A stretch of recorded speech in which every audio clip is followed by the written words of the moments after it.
think some were more special than others. My sister Lisa was in class of 72. She always thought hers was better.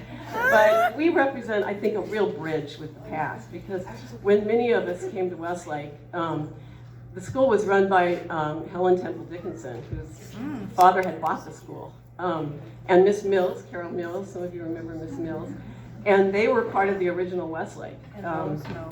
And if we hadn't had Miss Mills, I don't think we would have had a Westlake, because she kept the continuity from the founders, Frederica de Laguna and Jessica Smith Vance, when Westlake was down in MacArthur Park, I think. And so we still had the continuity of these amazing women who thought women's education was really important, at the turn of the century. Was something rather revolutionary, I think, on the West Coast at the time. Marlborough, I think, existed, but there weren't that many girls' schools that were as strong and academically focused as Westlake. And then Mr. Reynolds came, and that was like a bombshell hitting the school. We all had to read Moby Dick. I think you all remember that. But it was an amazing time, and many of us had parents who were very involved in the school. My parents were deeply involved. And they were here at a time when they really could think about what a modern school would look like. Nobody thought it was going to be co-ed. We won't even go there. But they really did think about the academic promise, and they also thought a lot about diversity, even though we didn't use those words in those days. But I have a feeling that some of the first scholarship students were actually in our class. The school was also very white, and it wasn't as white after this change began to happen at the school. And I think we all felt really invested in it because we were creating a more modern school. And that was certainly a vision that Mr. Reynolds brought to the school. We had a lot of teachers who've been around for a long time, and unfortunately most of them aren't with us anymore, but some of them, I think, touched us in ways that we've never forgotten. And there are a lot of names, but the ones that really stand out to me were Miss Jacobson, who we're going to celebrate today, whose life unfortunately has ended way too soon. Dr. Momartz, many of us love Dr. Momartz. And wasn't smart enough. Very sad to have lost Dr. Momartz, but I think she really treated us as women, not as girls. Madame Brunner, I don't know if she's here yet, but oh, there she is! Madame Brunner! Yay!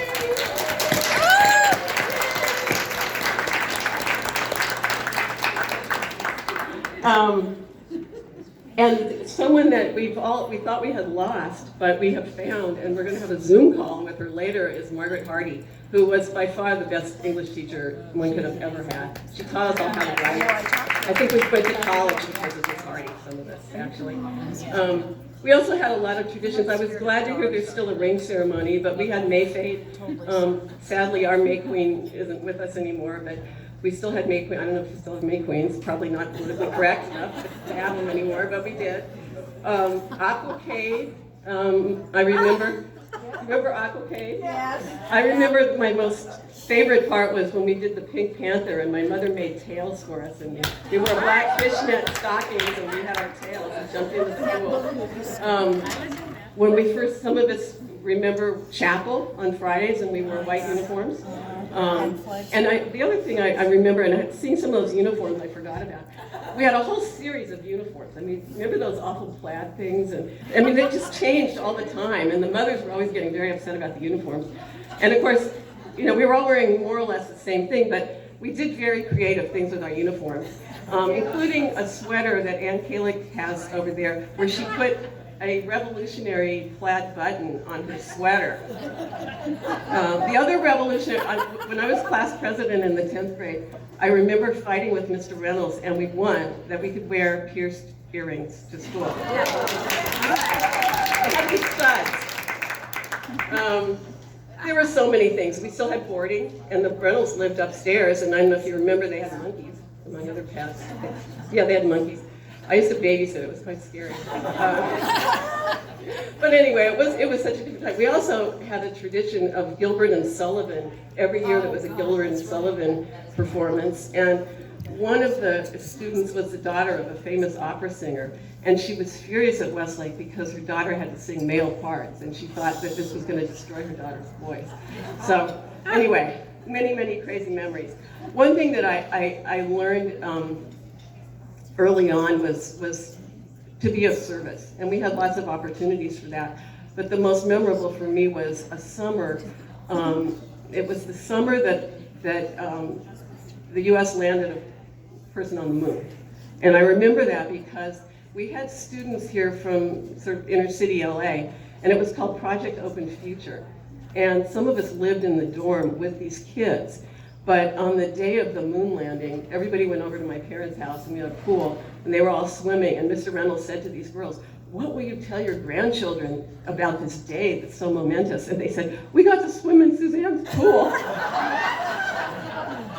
but that was my real first exposure to living in a situation with people who were completely out of place. These were very, people from very disadvantaged families, and here they were at Westlake. And I think that sort of helped propel me into a career that I've had, which has also been trying to learn about people everywhere else in the world and to be of service. I'll just say that this was a school that really, as Ms. Ross was saying, I think today as well, really cared about each student and saw the uniqueness in each student. I think all of us felt like we had great futures ahead of us. We were in charge. We had leadership just in our DNA, I think, because of being together as strong women. But it was never in your face. I think we were taught a lot about social justice, and we were taught a lot about peace. And of course, we were going to school at a time when there were a lot of protests and peace movement was underway, and people were marching at UCLA and whatever.